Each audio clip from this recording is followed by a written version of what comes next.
जो मनुष्य लोभ मोह भय मितता काम क्रोध अज्ञान और बालकपन से साक्षी कहे वह सभी मिथ्य समझा जावे।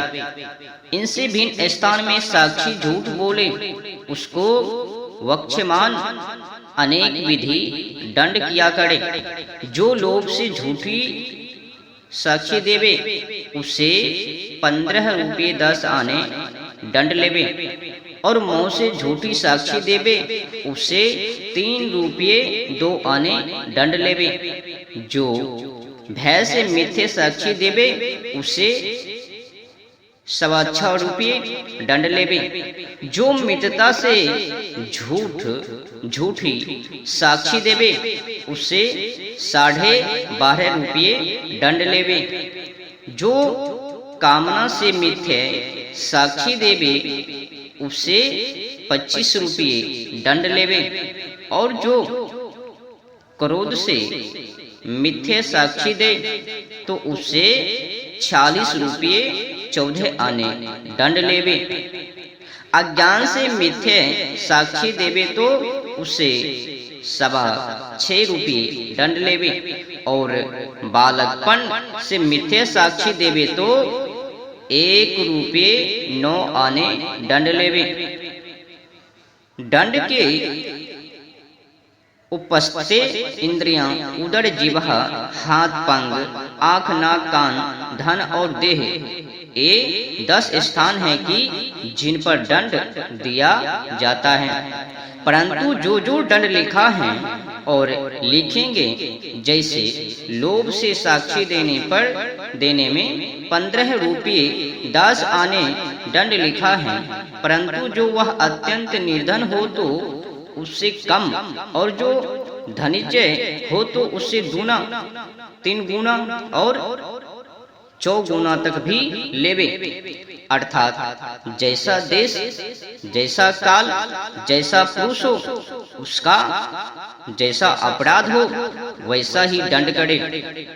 क्योंकि इस संसार में जो अधर्म से दंड करना है वह पूर्व प्रतिष्ठा वर्तमान और भविष्यत में होने वाली कीर्ति का नाश करने हारा है और प्रजा जन्म में भी दुखदायक होता है।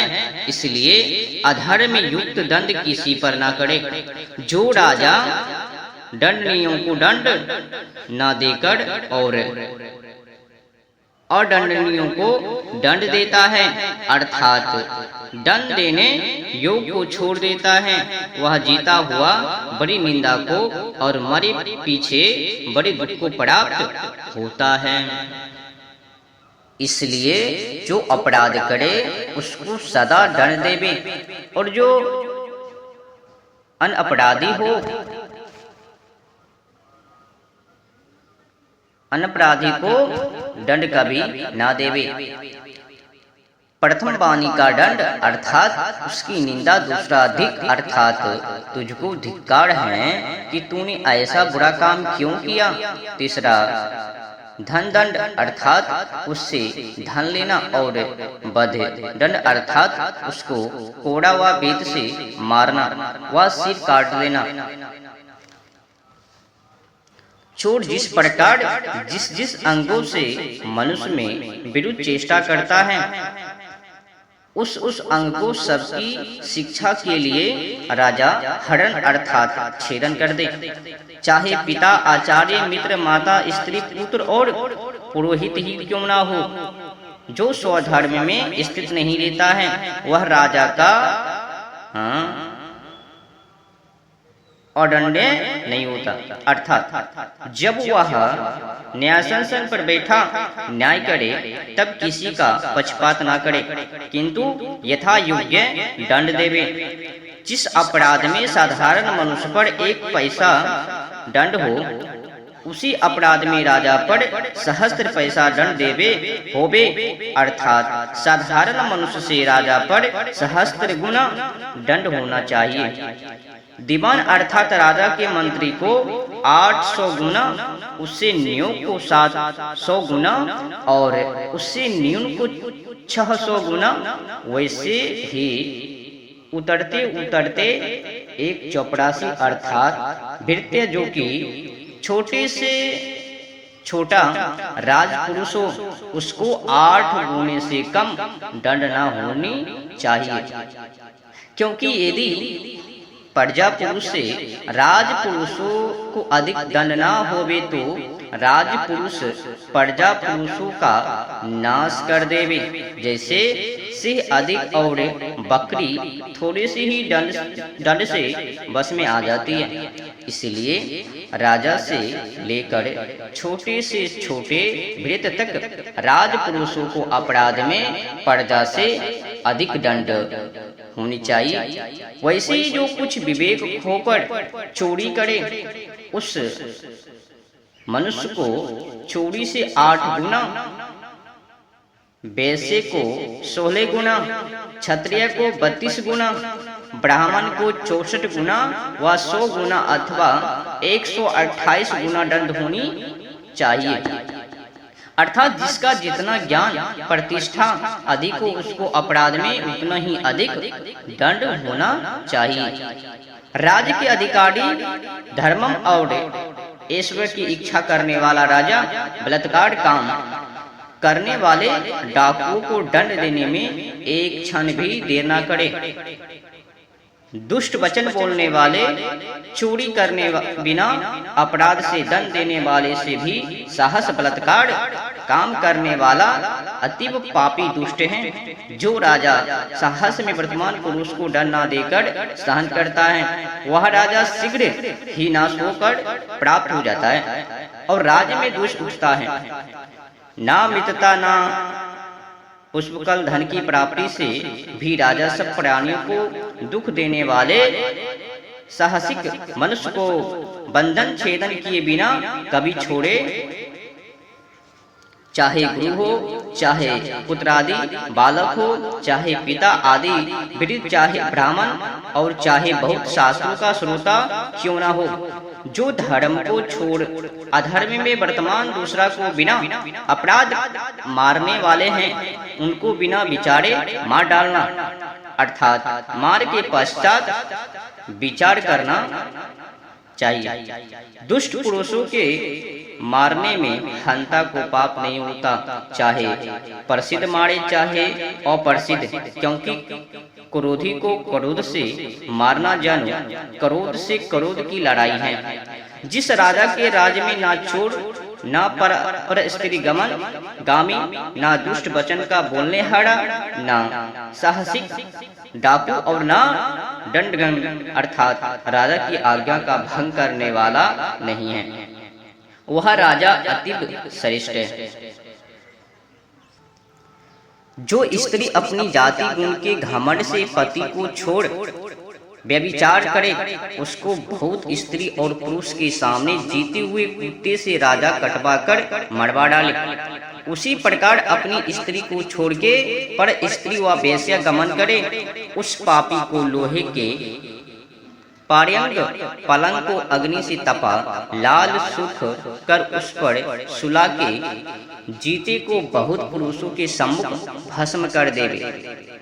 जो राजा व रानी अथवा न्यायाधीश व उसकी स्त्री व्यभिचार आदि कुकर्म करे तो उनको कौन दंड देवे?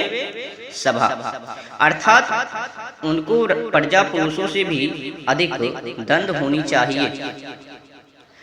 राजा आदि उनसे दंड क्यों ग्रहण करेंगे? राजा भी एक पुण्यात्मा भाग्यशाली मनुष्य है। जब उसी को दंड न दिया जाए और वह दंड ग्रहण न करे तो दूसरे मनुष्य दंड को क्यों मानेंगे? और जब सब प्रजा और प्रधान राज्य अधिकारी और सभा धार्मिकता से दंड देना चाहे तो अकेला राजा क्या कर सकता है?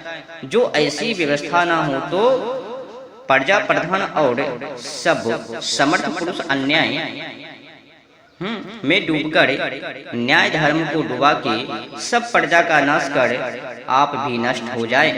अर्थात उस श्लोक के अर्थ का स्मरण करो कि न्याय युक्त दंड ही नाम राजा है, धर्म है। जो उसका लोप करता है उससे नीच दूसरा कौन होगा? ऐसा करारा दंड होना उचित नहीं, क्योंकि मनुष्य किसी अंग का बनाने हारा और जिलाने वाला नहीं। इसीलिए ऐसा दंड न देना चाहिए। जो इसको कड़ा दंड जानते हैं वे राजा नीति को नहीं समझते, क्योंकि एक को इस प्रकार दंड होने से सब लोग बुरे कर्म करने से अलग रहेंगे और बुरे काम को छोड़कर धर्म मार्ग में स्थित रहेंगे।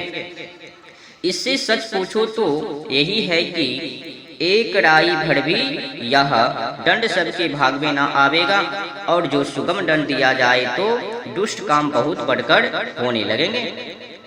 जिसको तुम सुगम दंड कहते हो वह कीरो गुना अधिक होने से कीरो गुना कठिन होता है, क्योंकि जब बहुत मनुष्य दुष्कर्म करेंगे तब थोड़ा थोड़ा दंड भी देना पड़ेगा।